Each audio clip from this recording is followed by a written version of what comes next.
Hey, remember ages ago that one time you tried cooking tofu and you were like, yeah man, I'm a vegan, I eat tofu. And then you were like, hang on a minute, this tastes like wet cardboard, what is this? Oh, it is wet cardboard. Oh my goodness, this is awful. Well, get ready to try again, because I've worked out how to take it from a flavorless mush and make it into a firm, meat-like and super tasty addition to all sorts of things. Look at that bounce. That is some bootylicious tofu.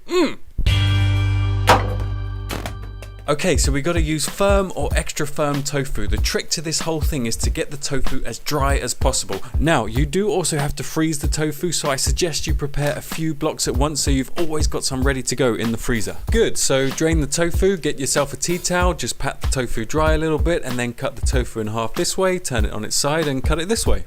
Same thing with the other piece. Cutting the block into 4 pieces like this makes it easier to press the water out of the tofu because there's more surface area for the water to escape. So to press the water out, you can wrap the tofu in a tea towel. A couple of times should do it, then just pile a few heavy bits and pieces on top. Just be careful not to make it too heavy, otherwise you're going to squash the tofu. Good, so leave that for about 30 minutes and that should be fine. Alternatively, you can buy one of these mad looking tofu presses. Can you see how that works? I actually decided to build my own tofu press. I cut this thing from a plastic chopping board, drilled some holes through for the water to escape, put that down, put the tofu on, then another thing on top, tofu again, another thing, and then you get one of these. Oh hello. One on there, another one on there. Let me know if you'd like a video on how to make this thing. It's great because you can also pretend it's a horse.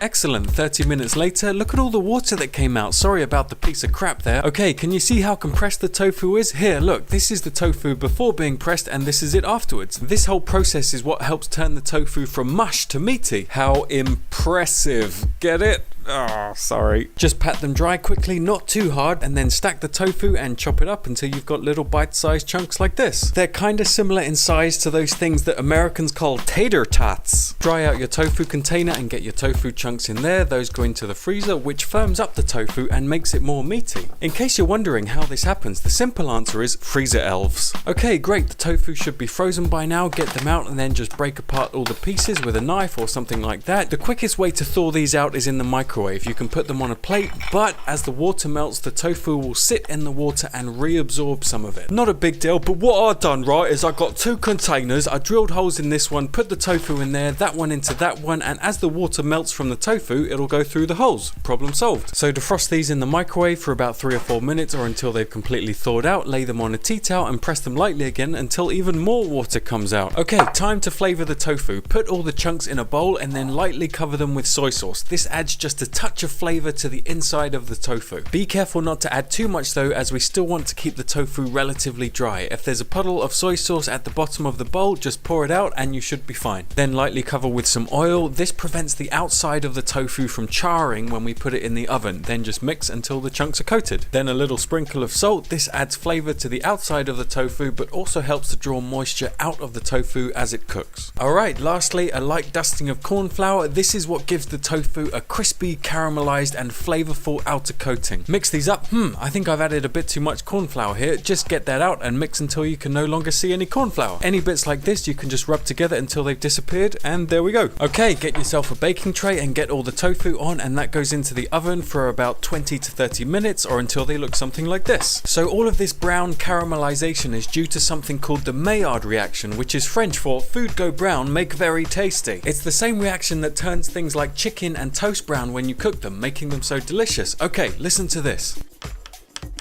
The outside of the tofu has become really dry, which is a good thing. It means that once you put the tofu into some sauce, it'll behave like a sponge, soaking up all the flavors, softening up just a little bit, but leaving the inside firm and meaty. So let's say you're making a stir fry. The veggies and the noodles are cooked. Just add the tofu in there and whatever sauce you want to use, give it a mixy mix. Then fry everything for another 3 minutes or so until the sauce has heated through, and that's enough time for the tofu to absorb all those flavors from the sauce. Right, let's take a look at the tofu again. Okay, listen. Can't hear anything, right? It's because that crispy coating of the tofu has absorbed the sauce, making it softer and packed with flavor. As you can see, I'm having a much harder time ripping this apart than normal tofu. Come on, you can do it. There we go. Look at that. Now, if I cut one of these open, you can see here the chewy coating, which has all the flavor from the caramelization and from the sauce, while the inside has remained firm, meaty, but still tender. Just for a quick comparison, here's some tofu I prepared according to some typical instructions from the net. I pressed it and sauteed it in oil for a few minutes until browned. As you can see, it's a bit mushy, there's not much texture. Some people like it this way, which is cool, but for me, it needs a bit more bite and a bit more flavor. So you could also add these tofu pieces to a curry. This here is my korma. It's already simmered down, just drop the tofu pieces in, stir it up, and back on the heat for a couple of minutes, and then it's ready to serve up. Let's grab a little piece of tofu. My God, this is hot. And yeah, it's not gonna be exactly like chicken, but hey, to a vegan, it's not too far off. Okay, one last idea. We got the dry coating on the tofu. Check, get them into a bowl and then add some barbecue sauce and some sriracha, which I've never tried before, but I actually really liked. Mixy, mixy, mix. Serve it up, some vegan mayo there, some decoration on top, and the sauce is going to heat up from the tofu, giving the tofu a really nice sticky coating. Lovely. And yeah, that's it. This is what works for me. You might have to adjust oven times and temperatures a little bit depending on the brand of tofu that you use, but that's basically it. I hope you like it.